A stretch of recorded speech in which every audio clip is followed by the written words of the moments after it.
Assalamualaikum warahmatullahi wabarakatuh.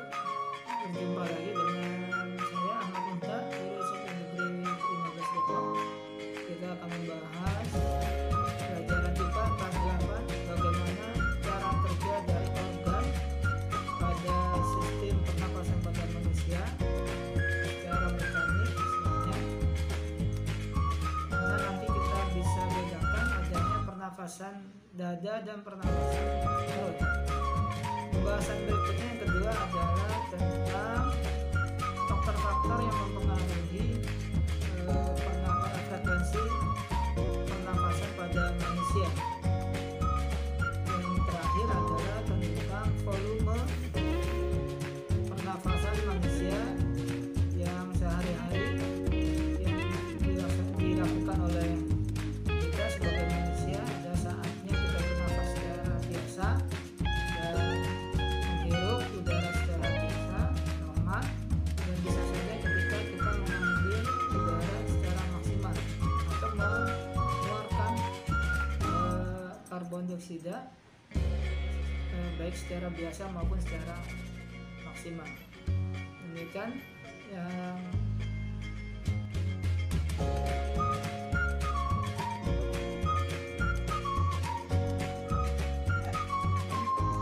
baiklah, kita bahas satu persatu. Yang pertama adalah tentang mekanisme pernafasan manusia. Kita gambar secara keseluruhan tentang mekanisme pernafasan pada manusia. Itu kita bagi dua. Yang pertama adalah inspirasi, jadi pada saat kita menghirup oksigen dari lingkungan. Dan yang kedua adalah ekspirasi, ketika kita menghembuskan hasil dari respirasi itu berupa karbon dioksida. Ya, kita bahas satu persatu. Pada saat menarik nafas, artinya fase inspirasi, otot antar tulang rusuk berkontraksi sehingga tulang dada dan tulang rusuk pun terangkat dan rongga dada membesar. Ya, di sini disebut chest expands. Paru-paru kemudian mengembang dan tekanan udara dalam paru-paru jadi rendah, sehingga udara dari luar masuk ke paru-paru melalui rongga hidung. Ya. Adapun untuk otot diafragma kemudian akan berkontraksi. Diafragma yang semula melengkung menjadi datar, sehingga perut dalam keadaan datar. Ya, perutnya datar. Selanjutnya ketika saat fase ekspirasi, ya, saat ketika kita membuang nafas atau menghembuskan karbon dioksida, otot antar tulang rusuk atau interkostal berrelaksasi sehingga tulang dada dan tulang rusuk kembali ke posisi semula atau turun, dan rongga dada mengecil. Paru-paru kemudian ikut mengempis dan tekanan udara dalam paru-paru menjadi tinggi sehingga karbon dioksida keluar dari paru-paru. Hal ini menyebabkan otot diafragma mengalami relaksasi dan perut kembali mengembang. Ya, seperti kalau kita praktekkan ketika kita menghirup oksigen dan ketika kita menghembuskan karbon dioksida, kita rasakan pada perut juga mengembang, ya. Ini fase ekspirasi. Berikutnya itu faktor yang mempengaruhi frekuensi pernafasan pada manusia.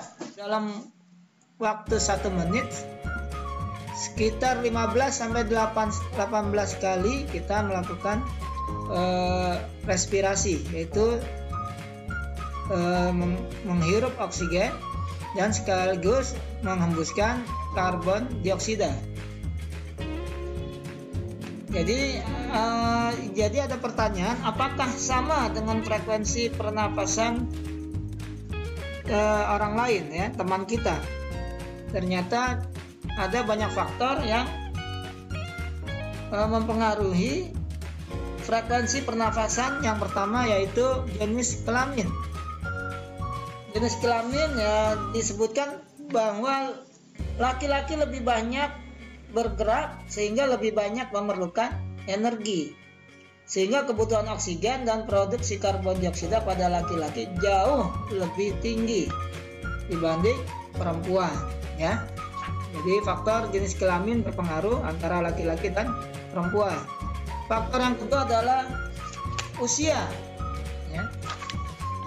Umumnya semakin bertambahnya usia seseorang, maka semakin rendah frekuensi pernafasannya. Hal ini berhubungan erat dengan makin berkurangnya proporsi kebutuhan energinya ya, semakin rendah kebutuhan energinya sehingga frekuensinya jadi rendah ya. Yang faktor ketiga adalah suhu tubuh. Semakin tinggi suhu tubuh, maka semakin cepat frekuensi pernafasannya. Hal ini disebabkan adanya peningkatan proses metabolisme tubuh, sehingga diperlukan peningkatan pemasukan oksigen dan pengeluaran karbon dioksida. Biasanya saat kita kurang sehat atau panas, demam, nah di sini makin banyak kebutuhan kita akan menghirup oksigen, otomatis mengeluarkan karbon dioksida juga lebih banyak ya. Yang keempat adalah posisi tubuh ya. Berbeda keadaan atau posisi tubuh, baik itu saat berdiri, duduk, atau sedang berbaring ya, berbeda kebutuhan frekuensi pernapasannya. Pada saat tubuh berdiri, otomatis otot-otot kaki akan kontraksi. Untuk menghasilkan tenaga dibutuhkan tubuh untuk tetap tegak berdiri. Artinya kita makin banyak butuh energi dan makin banyak menghirup oksigen atau frekuensi pernapasannya jadi lebih tinggi dibandingkan pada saat duduk dan berbaring. Faktor yang kelima adalah aktivitas atau kegiatan tubuh ketika beraktivitas, baik itu pada saat duduk santai atau sedang tiduran. Tentunya ketika sedang duduk santai lebih banyak memerlukan energi dibandingkan sedang tiduran seperti ini. Artinya butuh oksigen yang lebih banyak. Ini berbanding lurus dengan frekuensi pernapasan yang lebih besar dibanding ketika saat tiduran. Berikutnya kita bahas tentang volume pernapasan manusia.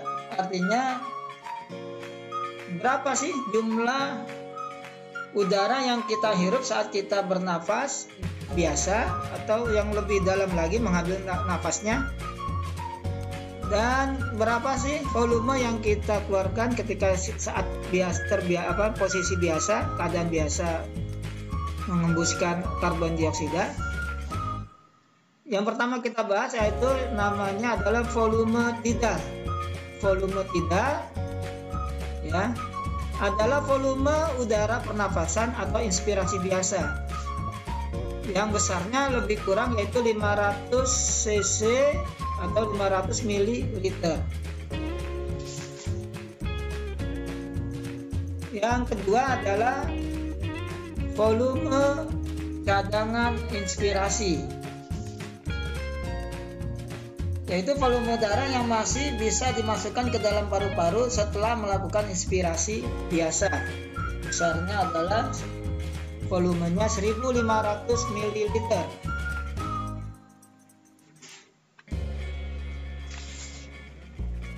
Yang ketiga adalah volume cadangan ekspirasi atau udara suplementer, yaitu volume udara yang masih bisa dikeluarkan secara maksimal setelah mengeluarkan napas atau ekspirasi biasa. Jumlahnya itu sebesar 1500 ml.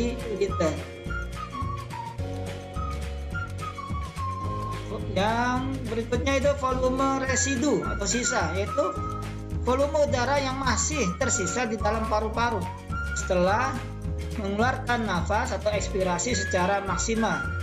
Jumlahnya yaitu 1000 ml. Berikutnya itu kapasitas vital, adalah volume udara yang bisa dikeluarkan semaksimal mungkin setelah melakukan inspirasi secara maksimal yang besarnya yaitu 3500 cc atau mililiter. Ini merupakan gabungan dari volume tidal, volume cadangan inspirasi, dan volume cadangan ekspirasi. Jadi kalau jumlah 3500 ml atau cc.